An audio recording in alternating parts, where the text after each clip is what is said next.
Imagine a world where everyone is connected to the internet. I hear what you're saying. Well, isn't everyone connected to the internet? No, they're not actually. According to the International Telecommunications Union, roughly an estimated 2.2 billion people don't have internet access. A further 173 million children don't have a school to attend. Now, I've talked about this before. In fact, I did a TEDx talk on it back in October 2023. So, how are we progressing? Or we're not. It's actually, although the amount of people not connected to the internet has come down from 2.6 million in 2023 to 2.2 billion in 2025, which were the last figures. As far as SDG 4, is Sustainable Development Goal 4, one of the Sustainable Development Goals, being and the purpose of SDG 4 is education for all. Well, the amount of children, for instance, without a school to attend has gone up. It's estimated, not gone down. So things are actually getting worse. Now, there are good initiatives such as Project Giga, which is mapping how many schools there are in the world, because we don't actually know that. And once you know how many schools there are, you can then aim, and it is their aim, to provide internet to every school, which is brilliant. And I'm all for it. Of course, I'm all for it. What concerns me is the 273 million that don't have a school to attend. The excluded from school, not because they've done anything wrong, because they might live in a remote community, or they might be displaced by war or conflict. Now, I've been looking at this for a while. Going back to 2023, my TEDx talk was focused on the new technology of direct-to-device, or D2D, whereby you can use a handset which communicates directly with a low Earth orbit satellite. And what I was suggesting was that we could use recycled mobile phones to connect and therefore provide cheap education to those that don't have a school. There are some technical issues about using recycled mobile phones, such as compatibility, but I've come up with some ideas and solutions to overcome that. So that was back in 2023. The rollout of direct-to-device is happening. It's slower than I would like, and it became frustrating, I'll be honest. I just had to almost walk away from it for a while because I was finding it very slow. It's now becoming reality, and it's certainly a way of getting and providing education to those that need it that don't have a school. There is the issue of paying for the satellite access, and I have talked about this in the past, possible solutions. One being a charity model, in a similar way that we sponsor communities in remote areas in the developing world through sponsoring an animal, and this is well-established charities already do this. Well, why not sponsoring educational internet access? That's one way we could do it, and I have talked about this, so I won't dwell on it too much. But that is one way we could do it. More recently, because as I said, the the pace of rollout was becoming frustrating to me. Let's get that old tin out of the way. That's not much better, is it? I've been looking at more of a hybrid model. Now, the hybrid model uses AI, artificial intelligence, and you could call it a school in a box. Now, the school in a box is a unit that will sit in the community. The recycled mobile phones then connect to the unit, and I have a demo running already. Now, what you'll see on your mobile phone screen is an interactive Wi-Fi connected screen where you can get e-learning, you can get lessons, and it can be updated and provide remote education because it does have some wireless and satellite connectivity, but it doesn't rely on that. There were pre-installed lessons. There were also, as I said, a built-in AI engine and allowing you to search AI just like you do at the moment. And that uses an SLM or small language model. So it's text-based.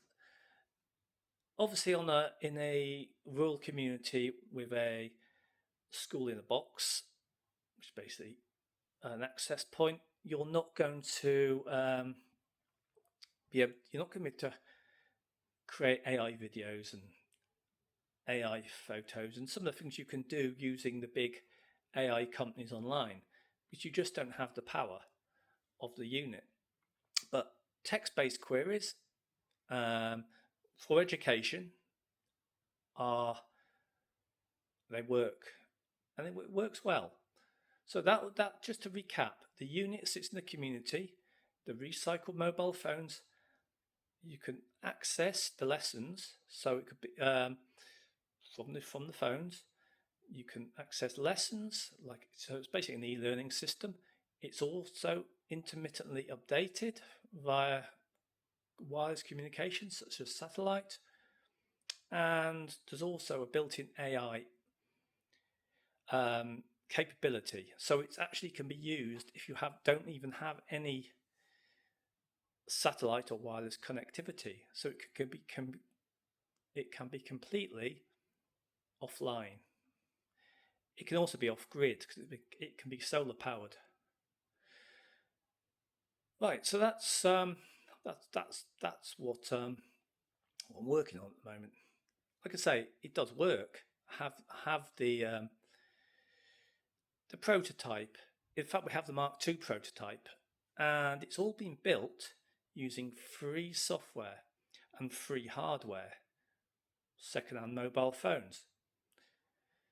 The access point is a second-hand Virgin Media router that is no longer connected to the internet, but I use it to receive and distribute the Wi-Fi from the unit.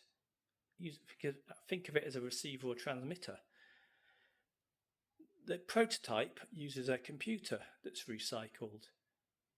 The software on it is recycled. What I'm trying to say is, well, I'm explaining that the 273 million children that UNESCO have estimated do not have a school to attend, they can be helped.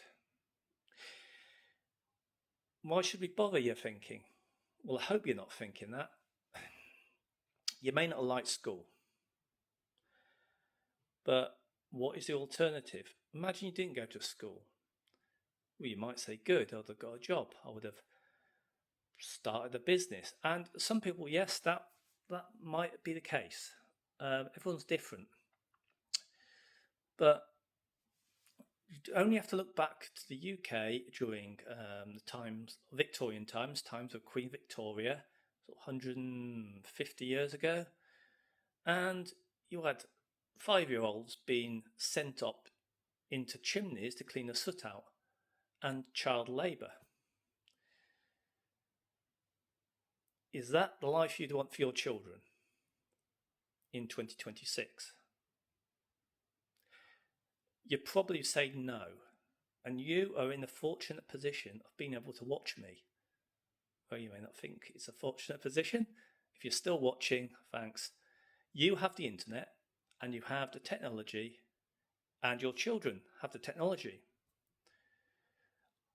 Others in the world do not have the same privilege. They don't have the same privilege because in the lottery of life, they were born in the wrong place, to the wrong parents.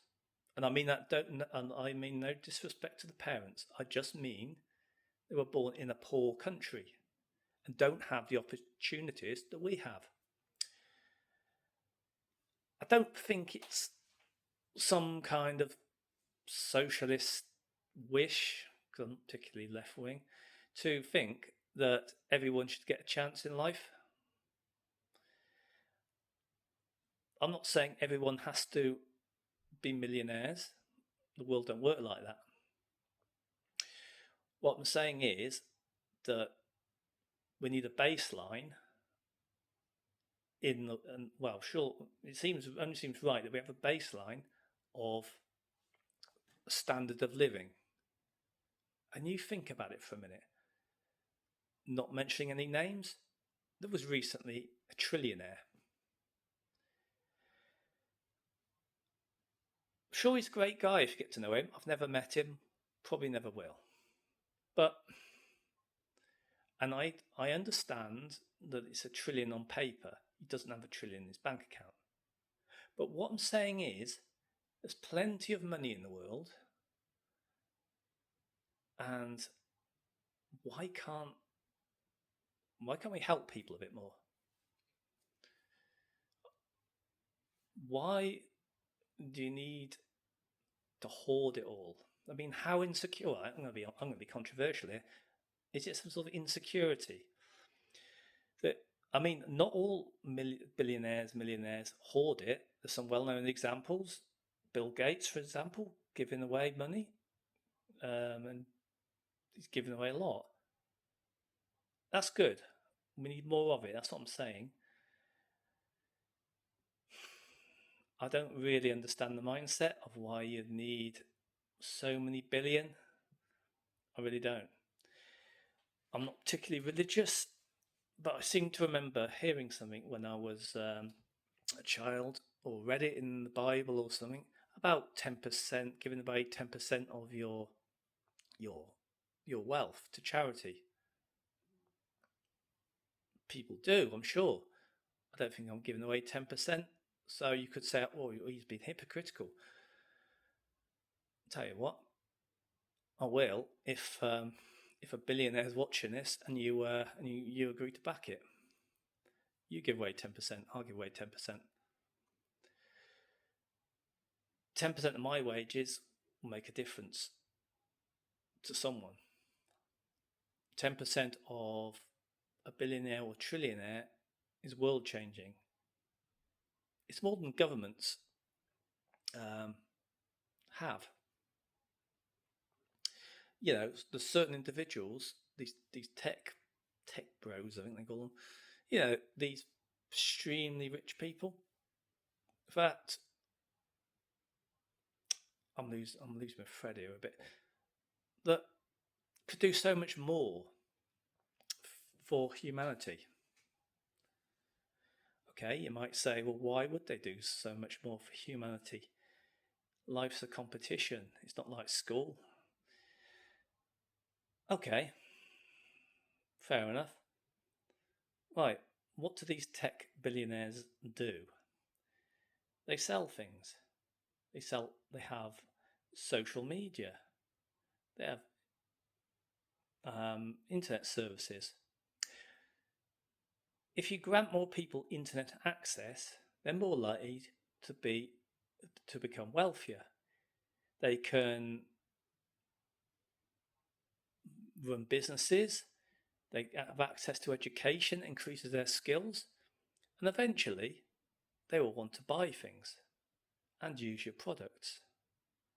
the products that these rich billionaires produce. So I think they're being a bit short-sighted, because you help get more people online, it's ultimately going to help yourself. Right, that's what I was going to say. I'm actually making this video just to practice talking to the camera, because I haven't done it for a while. I may or may not publish it. This is Craig. Yeah, tell me what you think. Should we aim to eliminate lack of school for all children worldwide? 273 million children without a school to attend. Should we fix it using offline AI, direct-to-device satellites, recycle phones? What do you think? Let me know. Thanks.